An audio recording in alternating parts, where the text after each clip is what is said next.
30ஆம் தேதி சின்னம் ஒதுக்கப்படும் என மாவட்ட ஆட்சியர் கூறியிருக்கிறார். எதிர்கட்சிகளுக்கு மட்டும் அவர் குறிப்பிட்டா மதிமுக உள்ளிட்ட எதிர்கட்சிகள் மட்டும் சின்னம் ஒதுக்காததுக்கு என்ன காரணம் நினைக்கிறீங்க? தேர்தல் ஆணையம் சுதந்திரமாக இயங்குவதாக தெரியவில்லை. பாஜக கூட்டணியில் இடம்பெற்றுள்ள கட்சிகளுக்கு உடனுக்குடன் தேர்தல் சின்னங்களை ஒதுக்கி இருக்கிறது தேர்தல் ஆணையம். எதிரணியில் இருப்பவர்களுக்கு இதுவரையில் தேர்தல் சின்னத்தை ஒதுக்காமல் இழுத்தடிக்கிறது அல்லது நிராகரிக்கிறது.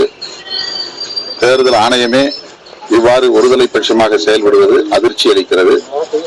நேர்மையோடு இந்த தேர்தலை நடத்த வேண்டும்.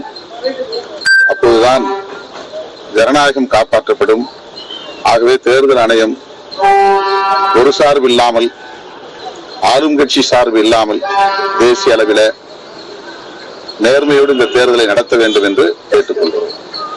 பாராளுமன்றத்தில் திருமாவளவன் ராஜாவும் குரல் அதிகமா எழுப்புறாங்க. அதனால அவங்க தோக்கடிக்கணுங்கிறதுக்காக ஒரு கங்கணம் கட்டிட்டு இருக்கு பாஜக அப்படிங்கிற மாதிரியான ஒரு பேச்சு இருக்கு.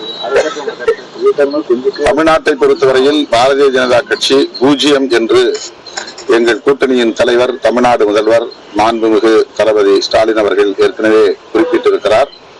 ஆகவே தமிழ்நாட்டில் அவர்கள் என்ன சொன்னாலும் அது எடுபடாது. அவர்கள் முயற்சி வெற்றி பெறாது. தென்னிந்திய மாநிலங்களிலேயே பாரதிய ஜனதா கடுமையான பின்னடைவை அல்லது தோல்வியை சந்திக்கும். மாநில தலைவராக இருக்க தொகுதிக்கு அதிகம் வர முடியல, வளர்ச்சி திட்டங்களை எதிர்கட்சியா இருக்கிறதா செயல்படுத்த முடியலங்கிறது மக்கள் குறையா இருக்கு. எப்போதும் நான் மக்கள் பணிதான் செய்து கொண்டிருக்கிறேன். உறங்கும் நேரத்தை தவிர 20 மணி நேரத்திற்கு மேலாக மக்களோடு இருக்கிறேன். மக்களுக்காக பணியாற்றிக் கொண்டிருக்கிறேன். தொகுதி மக்கள் அதை நன்கு அறிவார்கள். மீண்டும் எனக்கு வாய்ப்பை வழங்குவார்கள். இந்த தொகுதியின் சொந்த தொகுதியின் ஒரு வேட்பாளராகத்தான் நான் மீண்டும் இந்த களத்தில் நிற்கிறேன். அனைத்து தரப்பு மக்களின் நல்ல ஆதரவோடு மறுபடியும் நான் நாடாளுமன்றத்திற்கு தேர்ந்தெடுக்கப்படுவேன் என்ற நம்பிக்கை உள்ளது. 3வது முறை வேட்பாளரை வெற்றி வாய்ப்பு எப்படி சார் இருக்கும்? தமிழ்நாடு முழுவதும் 40 இடங்களிலும் திராவிட முன்னேற்ற கழகத்தின் தலைமையிலான கூட்டணி மகத்தான வெற்றியை பெறும். அதில் சிதம்பரமும் ஒன்று. 30ஆம் தேதி